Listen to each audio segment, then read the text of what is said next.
It just keeps getting worse for Fani Willis, the Georgia DA. She made a combative appearance in court yesterday, along with her lover, Nathan Wade. Willis repeatedly called allegations that she and Wade had slept together the first time they met lies, and accused attorney Ashley Merchant of intruding on her personal life. Here's some of that. Did you listen to any arguments? I did hear the arguments this morning. It's ridiculous to me that you lied on Monday, and yet here we still are. And I did listen to that argument. I listened to the argument this morning where Adam Abadi, I thought, did an excellent job pointing out how dishonest you were with the court on Monday. And I'm actually surprised that the hearing continued. But since it did, here I am. When the state was Well, able it's to highly ask offensive follow-ups. when someone lies on you, and it's highly offensive when they try to implicate that you slept with somebody the first day you met with them, and I take exception to it. All right, well, Also of note, Willis seemingly admitted to campaign finance violations by acknowledging that she pocketed money from her first campaign. Watch. My whole life, when I took out a large amount of money on my first campaign, I kept some of the cash of that.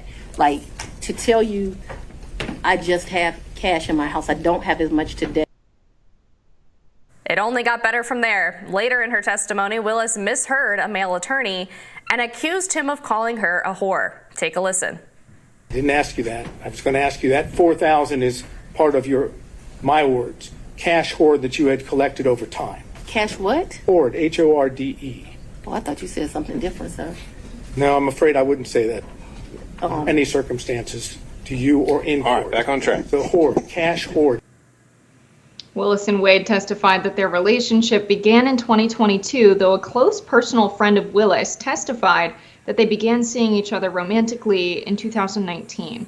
Per The Hill, Robin Yearty, who met Willis in college, testified Thursday that the district attorney began a romantic relationship with Wade in 2019, shortly after a municipal court conference, and 3 years prior to when the prosecutors said they began dating. Quote, "You have no doubt that their romantic relationship was in effect from 2019 until the last time you spoke with her?" Merchant asked Yearty. "No doubt," Yearty replied. So I don't know what to make of what's going on here. If it's true that their relationship began in 2022, obviously that's after the DA's office began handling this case. If it began in 2019, that's even before 2020, even before the facts of the case unfolded. So it seems to me that they could have corroborated their stories, though it doesn't seem that they're that close anymore. Yeah, exactly. So one of the biggest problems is that Nathan Wade seemingly lied about the date that they started seeing each other in those divorce proceedings with his wife, and several times throughout the past few months has amended the statements that he made under oath, which is a huge problem because, of course, they want to give the perception that they didn't start dating until 2022 because it helps tamp down the appearance that she hired him solely because he was her romantic partner, despite the fact that he did not have really the necessary qualifications or experience in order to handle this massive RICO case against the former president. Now, the other problem here as well, in addition to the perception of there being a corrupt aspect to this, is that if they lied under oath repeatedly, they, as lawyers, as attorneys, ethically cannot sit there and make false statements while they are prosecuting a case where several of the defendants are also accused of making false statements.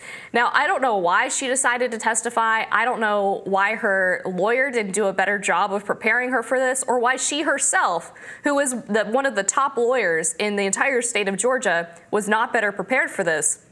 But any lawyer knows going into a situation like this that you are supposed to answer the question in as few words as possible and nothing else. And I don't know if she thought that she was smarter than the other attorneys there, or she could somehow wiggle her way out of this conundrum that she's found herself in. But she continued to over-explain and take issue with minor details that were really not central to the point that the lawyers were making. And I think in general, if you're explaining, you're losing. And she ended up offering up so much more incriminating information than the lawyers were even asking about. This was an absolute disaster. Again, I don't know who thought it was a good idea for her to go through with this. Maybe she was just angry and felt like she needed her side to be heard. But wow, she really did herself a huge disservice. Just talk about shooting yourself in the foot.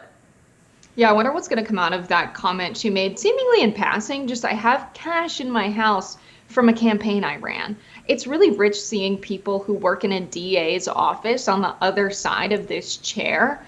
And Wade, I really want to focus on a few things he said in his deposition that make a lot more sense after watching Fani Willis. He talked about how he wasn't recalling the exact dates, and he just said, I'm just a man, which is hilarious because we had Joe Biden say, well, I'm a well-meaning elderly man. That's true. That's why I didn't remember stuff during that deposition. We also know it was on October 8th, so there was a lot going on in the world at the time, but he could have just said, like Wade, I'm just a man. He could have left out the well-meaning and the elderly part, apparently.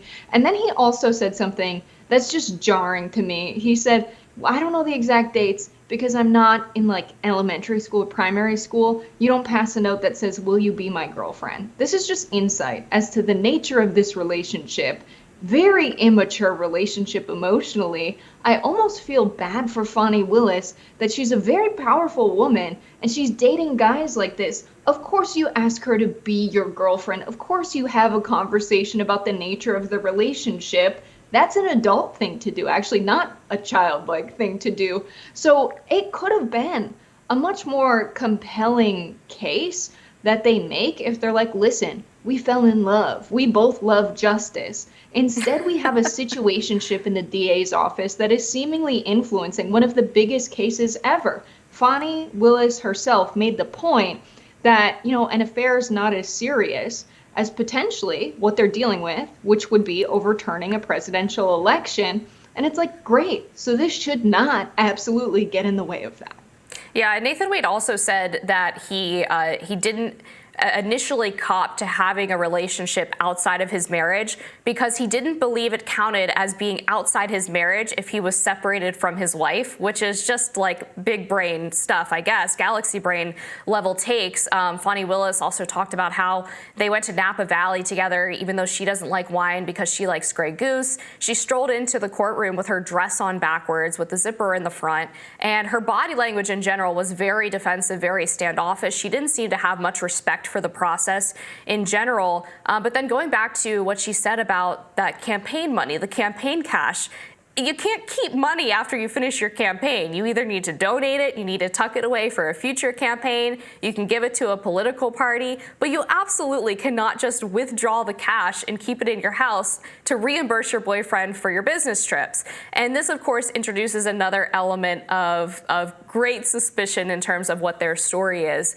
because Nathan Wade put all of these very lavish vacations and trips on his business credit card, and then claims that they didn't have to report any of these as gifts because you're supposed to report gifts from people who have business with the DA's office over $100. They said they didn't have to report any of those because Fani Willis reimbursed him. And when asked how she reimbursed him and if there's any paper trail of it, she said that she paid him back all in cash. And that was what led to the question of, okay, well, where did all of the cash come from? And so she says it came from the campaign. So she just casually admits to, one, not having any evidence that any of these trips were actually reimbursed for. And the central allegation here, in addition to them lying under oath, is the idea that she hired him because she could get some personal benefit out of the prosecution. He, of course, is making $500,000 more than anyone else in that office who was tasked with investigating the former president.